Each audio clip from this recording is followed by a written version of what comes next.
اعوذ باللہ من الشیطان الرجیم بسم اللہ الرحمن الرحیم رب اشرح لی صدری ویسر لی امری واحلل عقدۃ من لسانی یفقہوا قولی۔ ڈیئر اسٹوڈنٹس، آج کا ہمارا موضوع ہے انبیاء کرام کو جھٹلانے والی قوموں پر اللہ کے عذاب کا ذکر اور انبیاء کرام پر ایمان لانے والوں کے لیے انعام و اکرام کا بیان، اور یہ دونوں موضوعات سورہ فرقان کی روشنی میں ہم زیر بحث لائیں گے اور ان کو سمجھنے کی کوشش کریں گے۔ یہ یوٹیوب چینل تعلیم منزل ہے جو صرف اور صرف تعلیمی چینل ہے۔ It is purely an educational channel, اور اس میں physics, chemistry, math, bio, computer اور دیگر تمام مضامین کے اسباق بھی موجود ہیں۔ تو آج ہم ترجمۃ القرآن کے ان دو موضوعات پر بات کریں گے سورہ فرقان کی روشنی میں۔ تو آئیے آگے بڑھتے ہیں۔ انبیاء کرام کو جھٹلانے والی قوموں پر اللہ کے عذاب کا ذکر۔ سورہ فرقان میں حضرت موسیٰ کو جھٹلانے والوں کا انجام بیان کیا گیا ہے۔ حضرت موسیٰ علیہ السلام کو جھٹلانے والے فرعون اور اس کی فوج کو زندہ سمندر میں غرق کر دیا گیا۔ وہ جب حضرت موسیٰ علیہ السلام اور بنی اسرائیل کا پیچھا کر رہا تھا، فرعون بھی اور اس کی فوج بھی، تو حضرت موسیٰ علیہ السلام نے سمندر پر اپنا عصا مارا جس سے وہ پھٹ گیا، اور حضرت موسیٰ علیہ السلام بنی اسرائیل کو لے کر اس سمندر سے پار ہو گئے۔ فرعون نے سمندر میں راستہ دیکھا تو وہ بھی اپنی فوج سمیت اس میں داخل ہوا، لیکن سمندر کے وہ دو پارٹ جو تھے وہ آپس میں مل گئے اور وہ اور اس کی فوج غرق ہو گئی۔ آج بھی فرعونوں کے آثار اہرام مصر میں موجود ہیں، اور ان کی ممیاں جو ہیں یعنی حنوط شدہ لاشیں آج بھی دنیا کے لیے نشان عبرت ہیں۔ دوسری قوم جس کا ذکر سورہ فرقان میں کیا گیا وہ ہے قوم عاد۔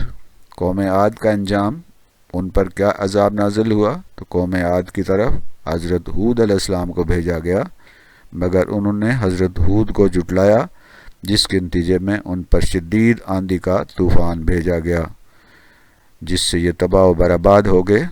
اس قوم کے آثار الربع الخالی، یعنی یہ ایک صحرا ہے جس میں پائے جاتے ہیں۔ یہ الربع الخالی دنیا کے بڑے صحراؤں میں سے ایک ہے جو سعودی عرب، یمن اور عمان تک پھیلا ہوا ہے، اور قوم عاد پر عذاب کا ذکر سورہ فجر اور سورہ ہود میں بھی کیا گیا ہے۔ تو اسٹوڈنٹس، ہم بات کر رہے ہیں انبیاء کرام کو جھٹلانے والی قوموں پر اللہ کے عذاب کا۔ تیسری قوم جس کا ذکر سورہ فرقان میں آیا ہے وہ ہے قوم سمود۔ قوم سمود ایک بہت طاقتور قوم تھی جو پتھروں کو کاٹ کاٹ کر بڑے بڑے گھر بناتی تھی۔ ان کی طرف حضرت صالح علیہ السلام کو بھیجا گیا، مگر اس قوم نے انہیں جھٹلایا تو انہیں تباہ کر دیا گیا۔ یہ بہت طاقتور لوگ تھے، بڑے بڑے محلات اور ستون بناتے تھے پتھر کاٹ کاٹ کر، اور جب انہوں نے اپنے نبی کی بات نہیں مانی تو ان کو تباہ کر دیا گیا۔ پھر سورہ فرقان میں کنویں والوں کا انجام بیان کیا گیا۔ اصحاب الرس، رس کہتے ہیں کنویں کو، تو کنویں والوں کے بارے میں یہ خیال کیا جاتا ہے کہ وہ قوم سمود کے کچھ لوگ تھے جو حضرت صالح پر ایمان لائے تھے، یعنی انہوں نے حضرت صالح کو قبول کیا تھا اور ان پر ایمان لے آئے تھے، اس لیے وہ بچ نکلے، وہ عذاب سے بچ گئے۔ لیکن حضرت صالح کی وفات کے بعد ان کی نسلوں نے، یعنی یہ جو قوم جو لوگ بچ گئے تھے، ان کی نسلوں نے شرک و نافرمانی کی، ان کی طرف پر دوسرے نبی بھیجے گئے، لیکن انہوں نے اس نبی کو جھٹلایا جس پر انہیں تباہ و برباد کر دیا گیا۔ قوم نوح کا انجام، حضرت نوح علیہ السلام مشہور نبی ہیں، تو قوم نوح نے جب اپنے نبی کو جھٹلایا، حضرت نوح کی بات نہیں مانی، ان پر سیلاب کا عذاب بھیجا گیا اور انہیں پانی میں ڈبو کر غرق کر دیا گیا، اور ان کے اس عبرتناک انجام کو ایک نشانی اور علامت بنا دیا گیا۔ دیگر اقوام کا ذکر بھی ہے، اس میں ان کے نام تو نہیں لیا گیا، لیکن یہ کہا گیا کہ ان کے درمیان کے زمانے کہ بے شمار قومیں جنہوں نے اپنے نبیوں کو جھٹلایا انہیں بھی تباہ کر دیا گیا۔ حضرت نوح کی قوم، عاد و سمود اور کنویں والوں کے علاوہ بہت سی دیگر اقوام کو بھی نبیوں کو جھٹلانے پر تباہ کیا گیا، جن کا الگ الگ ذکر کرنے کے بجائے اس صورت میں ایک ہی دفعہ ذکر کر دیا گیا ہے، جس میں ہمارے لیے سبق ہے کہ یہ بے شمار قومیں اس لیے تباہ کی گئی کیونکہ انہوں نے اللہ کے رسولوں کو جھٹلایا تھا۔ تو بہت سے درمیان سے جو زمانے گزرے ہیں ان زمانوں میں بہت ساری دیگر اقوام جو ہیں انہوں نے ابھی اپنے نبیوں کو جھٹلایا، جس سے ان کو بھی تباہ کر دیا گیا۔ تو یہ تھا ذکر ان لوگوں کا، ان اقوام کا جنہوں نے نبیوں کو جھٹلایا اور ان کو عذاب سے گزارا گیا اور انہیں تباہ کر دیا گیا اور ان کا نام و نشان تک ختم کر دیا گیا۔ اب ہم ذکر کرتے ہیں انبیاء اکرام پر ایمان لانے والوں کے لیے انعام و اکرام۔ تو انبیاء اکرام پر جو لوگ ایمان لاتے ہیں ان کو اللہ نے انعام و اکرام سے نوازا، وعدہ کیا کہ ان کو انعام دیا جائے گا اور انہیں اعلیٰ مقام عطا کیا جائے گا۔ ہم سورۃ الفرقان کی روشنی میں بات کر رہے ہیں۔ تو سب سے پہلا جو انعام ہے کہ جنت کا وعدہ ان سے کیا گیا ہے۔ اللہ اور اس کے رسول پر ایمان لانے والوں کو ایک ایسی جنت میں داخل کیا جائے گا جس میں وہ ہمیشہ رہیں گے۔ وہ لوگ جو اللہ پر اور اللہ کے رسول پر ایمان لاتے ہیں ان کو ایسی جنت میں داخل کیا جائے گا جس میں وہ ہمیشہ رہیں گے، یہ زندگی کبھی ختم نہیں ہوگی۔ دوسرا انعام آرام و سکون۔ جب کفار سخت تکلیف میں ہوں گے یعنی آخرت میں دوزخ میں ہوں گے، ان کو باندھ کے دہکتی آگ میں پھینکا جائے گا۔ اس وقت جب یہ کفار سخت تکلیف میں ہوں گے اس وقت اہل ایمان ایک ایسی جگہ ہوں گے جو بہت پرسکون ہوگی اور وہ بہترین آرام گاہ ہوگی۔ یعنی ادھر جو نہ ماننے والوں کو عذاب دیا جا رہا ہوگا تو ماننے والوں کو، رسول کا ساتھ دینے والوں کو، رسول کے پیغام کو آگے بڑھانے اور اس پر عمل کرنے والوں کو سکون اور بہترین آرام گاہیں فراہم کی جائیں گی۔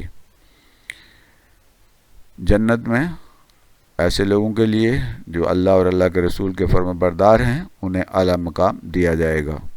نبیوں پر ایمان لانے والوں، ان کا ساتھ دینے والوں اور ان کے ساتھ ثابت قدمی سے ان کا ساتھ دینے والوں کو جنت میں ایسے بالا خانے عطا کیے جائیں گے جن میں وہ ہمیشہ رہیں گے، اور وہاں ان کے لیے دعا ہوگی، سلامتی ہوگی، امن ہوگا، سکون ہوگا، خوشحالی ہوگی، کوئی تکلیف نہیں ہوگی۔ تو نبیوں پر جو لوگ ایمان لائے اور انہوں نے صبر کا مظاہرہ کیا، ثابت قدمی دکھائی اور نبی کا ساتھ دیتے رہے، تکلیفیں اٹھائیں اس ساتھ میں، ان کو جنت میں غرفتن اعلیٰ بالا خانے دیے جائیں گے، ایسے کمرے دیے جائیں گے جو بلند ہوں گے اور وہ کوئی عارضی نہیں ہوں گے بلکہ وہ اس میں ہمیشہ رہیں گے، اور وہاں ان کے لیے دعا اور سلامتی ہوگی۔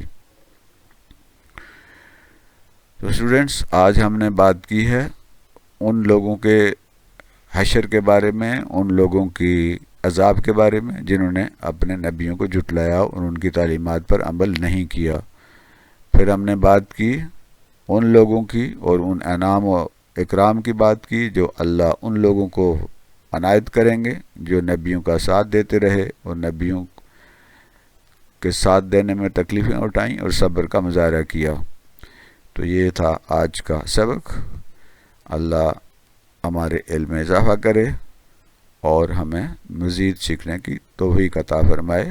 اگلے سبق تک اللہ حافظ، فی امان اللہ۔